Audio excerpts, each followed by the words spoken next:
Assalamu alaikum dear viewers, welcome back to my channel Apex Learners. Hope all of you are doing well. So today we are going to discuss the topic alkynes from chapter number 12 hydrocarbons of class 10th. First of all, I'll tell you that what are alkynes. Alkynes are basically the hydrocarbons having triple bond between two adjacent carbon atoms. दो adjacent carbon atom के दरमियान अगर triple bond मौजूद हो, unsaturation हो, तो इस तरह के कंपाउंड्स को कहते हैं अल्कलाइंस। इस ट्रिपल बॉन्ड में जो दो सिंगल बॉन्ड है या एक डबल बॉन्ड है, ये कंसीडर किया जाता है एज वीक बॉन्ड, और जो थर्ड वाला सिंगल बॉन्ड होता है this is considered as strong bond. Unsaturation होने की वजह से, ट्रिपल बॉन्ड होने की वजह से अल्कलाइंस में ये कैपेबिलिटी होती है कि वो एडिशन रिएक्शन कर सकते हैं। वाइड रेंज के इनके जो है वो एडिशन रिएक्शंस हो सकते हैं। The simplest alkyne is acetylene. Acetylene एक ऐसा कंपाउंड है जिसको हम सिंपलेस्ट अल्काइन भी बोलते हैं। सिंपलेस्ट अल्काइन इसको क्यों बोलते हैं? क्योंकि अल्काइन की जो सीरीज़ है वो स्टार्ट C2H2 कंपाउंड से होती है विच इज़ द एसिटाइलिन। तो अल्काइंस को एसिटाइलिन भी बोल सकते हैं because the series of alkaline start from the compound acetylene. अब आ जाते हैं इसकी प्रिपरेशन पे। How alkynes are prepared. दो मेथड्स हैं अल्कलाइंस को प्रिपेयर करने के। The first one is dehydrohalogenation of vicinal dihalides. First of all let me tell you that what are vicinal dihalides.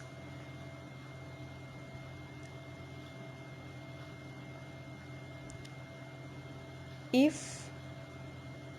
two halogen groups are attached,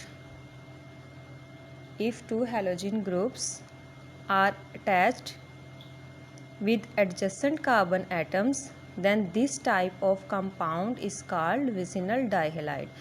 दो आपके पास adjacent carbon atoms हैं और उनके साथ अगर हैलोजन ग्रुप दो अटैच होंगे तो इस तरह के कंपाउंड को हम कहते हैं vicinal dihalide.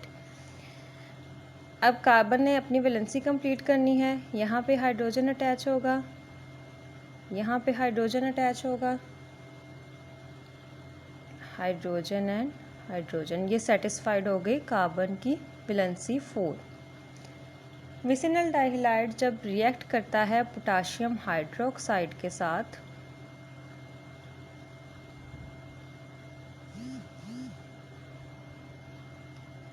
In the presence of alcohol,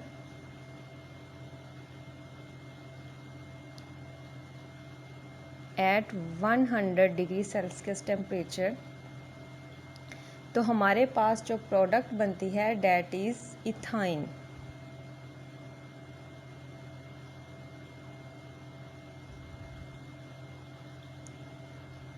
with potassium chloride and water. अब ये प्रोडक्ट इथाइन बनी कैसे?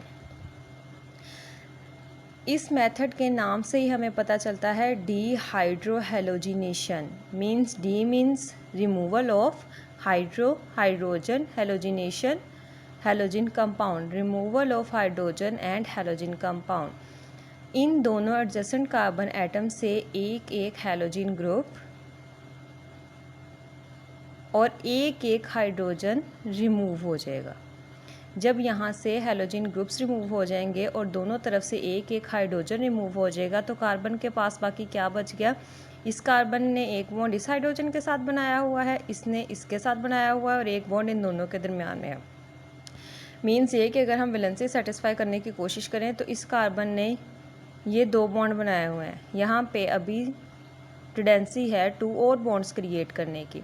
इस कार्बन के पास भी टेंडेंसी है अभी टू और बॉन्ड्स क्रिएट करने की। तो दोनों की तरफ से जब दो दो बॉन्ड्स ब्रेकअप होंगे तो वो दोनों बॉन्ड्स जो है वो यहाँ पे शेयरिंग में आ जाएंगे। तो इस तरह यहाँ से एक हाइड्रोजन, यहाँ से हेलोजन ग्रुप, इधर से हेलोजन ग्रुप और एक हाइड्रोजन रिमूव होके ये सिंगल बॉन्ड कन्वर्ट हो जाएगा ट्रिपल बॉन्ड में। हमें मिल जाएगा potassium chloride with water molecules. So this is the ethine. Alkynes जितने भी होते हैं जिनमें ट्रिपल बॉन्ड मौजूद होता है उन सब के एंड पे YNE वर्ड लगता है।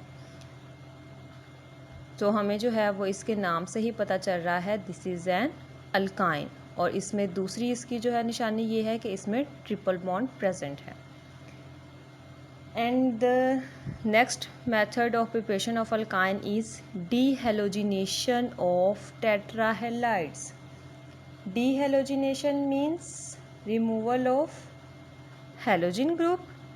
Tetrahalide means ऐसा आपके पास कंपाउंड हो जिसमें 4 हेलोजन ग्रुप मौजूद हों। So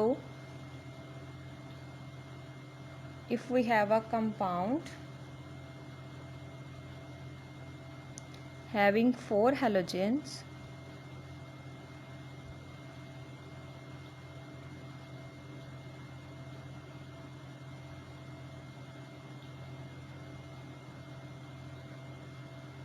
when this compound reacts with zinc,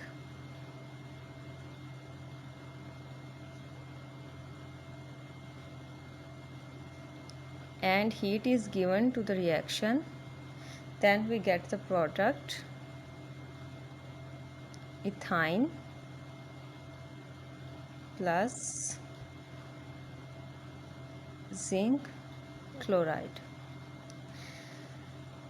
Dehalogenation means removal of halogen group of tetrahalides, यानी कि आपके पास एक ऐसा कंपाउंड है जिसमें 4 हेलोजन ग्रुप्स लगे हुए हैं और ये चारों के चारों हेलोजन ग्रुप्स जो हैं वो रिमूव हो जाएंगे या इनकी बॉन्डिंग जो है वो ब्रेकअप हो जाएगी जब इसको जिंक के साथ रिएक्ट करवाया जाएगा और इस रिएक्शन को हीट प्रोवाइड की जाएगी।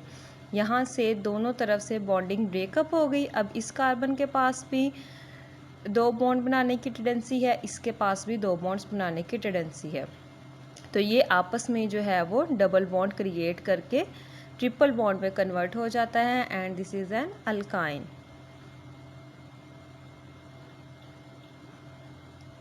और ये जो आपके पास क्लोरीन एटम्स रिमूव होंगे यहाँ पे जाके जिंक के साथ रिएक्ट करके जिंक क्लोराइड बना देंगे। इसकी जो है वो इक्वेशन को बैलेंस करने के लिए यहाँ पे 2 जिंक के एटम्स अगर रिएक्ट करेंगे और यहाँ से 2 क्लोरीन के एटम्स जो हैं वो आके इस एक जिंक के साथ रिएक्ट करेंगे, तो अगर हम इन दोनों साइड्स पे नंबर ऑफ़ एटम्स देखें तो there are 2 number of atoms of zinc, here also 2। यहाँ पे जो है वो 4 क्लोरीन के एटम्स हैं और here 2 2s are 4। So this is the balanced chemical equation. अब बात कर लेते हैं केमिकल रिएक्शंस ऑफ अल्काइंस की। अल्काइंस किस टाइप के केमिकल रिएक्शंस दे सकते हैं या परफॉर्म करते हैं। The first one is addition of halogen and the second one is oxidation with potassium permanganate KMnO4। So the first reaction addition of halogen. Addition नाम से ही पता चल रहा है कि यहाँ पे ऐड होना है किसने, हेलोजन ग्रुप में।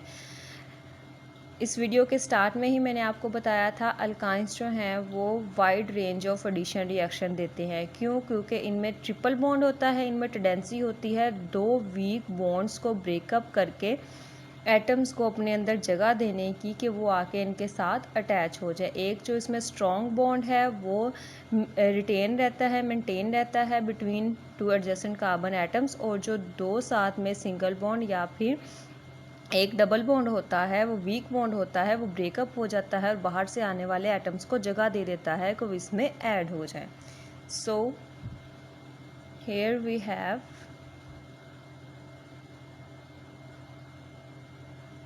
Ethyne that reacts with bromine. Ethyne जब ब्रोमीन के साथ रिएक्ट करेगा,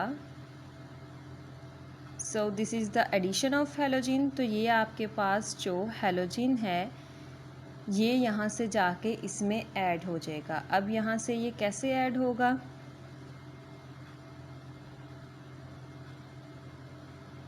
आपके पास 2 2s आर 4 एटम्स हैं ब्रोमीन के, यहाँ से जो दो सिंगल वीक बॉन्ड हैं इनकी ब्रेकेज हो जाएगी जब ये दोनों आपस में रिएक्ट करेंगे। ब्रेकेज के बाद यहाँ पे कार्बन कार्बन के दरमियान एक स्ट्रॉन्ग बॉन्ड बच जाएगा, ये इसके साथ हाइड्रोजन, और ये जो 4 एटम्स हैं हेलोजन के ये आके इसके साथ यहाँ पे अटैच हो जाएंगे।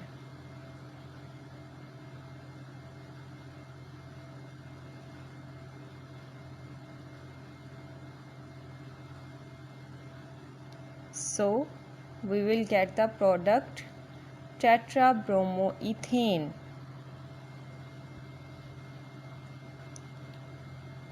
Tetrabromoethane। अब ये जो हमारे पास प्रोडक्ट आई है टेट्राब्रोमोइथेन, ये नाम से ही हमें पता चल रहा है टेट्रा मीन्स 4, ब्रोमो मीन्स ये आपके पास जो हेलोजन ब्रोमाइड ग्रुप आके अटैच हुआ है, और साथ में इथेन जो है हमें ये रिप्रेजेंट करता है कि this is an alkane having single bond between 2 adjacent carbon atoms.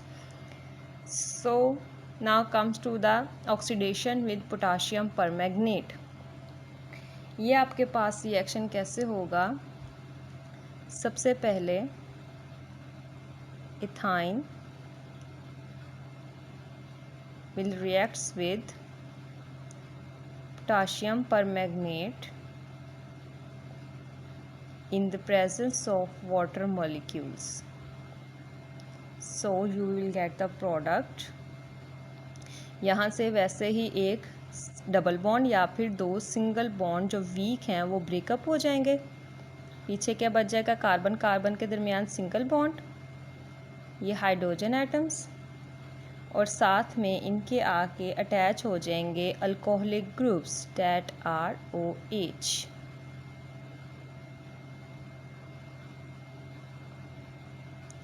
And we will get the magnesium oxide, 2 molecules of magnesium oxide plus 2 molecules of potassium hydroxide.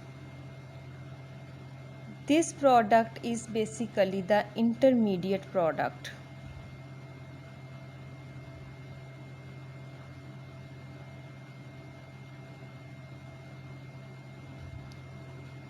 इस प्रोडक्ट को इंटरमीडिएट प्रोडक्ट इसलिए कहा जाता है क्योंकि जब हम अल्काइन का रिएक्शन करवाते हैं पोटाशियम परमैंगनेट के साथ in the presence of water, तो यहाँ पे ये रिएक्शन स्टॉप नहीं होता। ये रिएक्शन पहले, this is the first step, ये बेसिकली दो स्टेप्स में हमारे पास, एक्चुअली 3 स्टेप्स में हमारे पास रिएक्शन जो है वो कंप्लीट होता है। पहले स्टेप में हमारे पास ये प्रोडक्ट आती है, दिस इज़ इंटरमीडिएट प्रोडक्ट, यानी कि दरमियान में मिलने वाली product.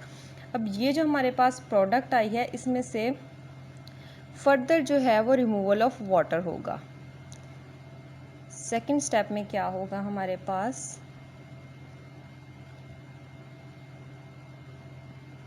The intermediate product will show dehydration. इसमें क्या होगा? डिहाइड्रेशन होगी, मीन्स रिमूवल ऑफ वाटर होगा। तो हमारे पास जो प्रोडक्ट आएगी,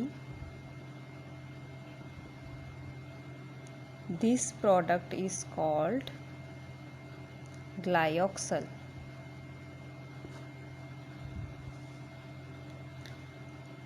ये प्रोडक्ट आने के बाद अगेन जो है यहाँ पे एक थर्ड स्टेप होगा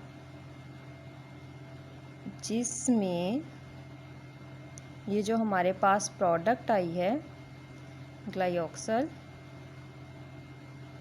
will further reacts with oxygen atom and performs oxidation in the presence of catalyst potassium permanganate, and we will get the final product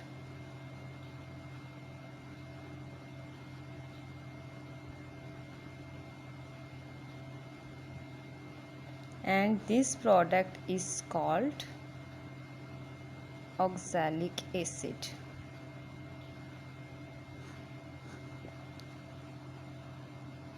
So we can prepare the oxalic acid from alkyne or ethyne. अगर हमें exam में ये question पूछा जाता है कि how oxalic acid are prepared from alkyne और ethyne, तो इसमें आएगा ऑक्सीडेशन विद पोटाशियम परमैंगनेट का केमिकल रिएक्शन। इस स्टेप में मैंने बात की catalyst, potassium permanganate, this is the catalyst. Catalyst ऐसा केमिकल मटेरियल होता है या केमिकल सब्सटेंस होता है जो सिर्फ़ और सिर्फ रिएक्शन को स्पीड अप करने के लिए यूज़ होता है। It doesn't take part in chemical reaction. First step में potassium permanganate as a reactant काम कर रहा है, लास्ट स्टेप में एज अ कैटालिस्ट काम कर रहा है। यहाँ पे ये इसके साथ रिएक्ट करके प्रोडक्ट बना रहा है, लेकिन लास्ट स्टेप में पोटाशियम परमैंगनेट रिएक्टेंट के साथ रिएक्ट नहीं करेगा और प्रोडक्ट में भी इसका कोई भी हिस्सा नहीं होगा। सिर्फ इसका काम क्या है, रिएक्शन को स्पीड अप करना। और यहाँ पे क्या हुआ, ऑक्सीडेशन हुई। ऑक्सीडेशन होने से ये 2 एटम्स थे ऑक्सीजन के, एक इधर आके अटैच हो गया और एक यहाँ पे आके अटैच हो गया, और ये जो हाइड्रोजन ग्रुप्स थे अटैच इन कार्बन्स के साथ, ये कन्वर्ट हो गए हमारे पास अल्कोहलिक ग्रुप में, and we will get the product oxalic acid. So this is enough for today. Thank you so much. Do subscribe and like my channel to get the more videos about chemistry. Thank you so much. Allah Hafiz.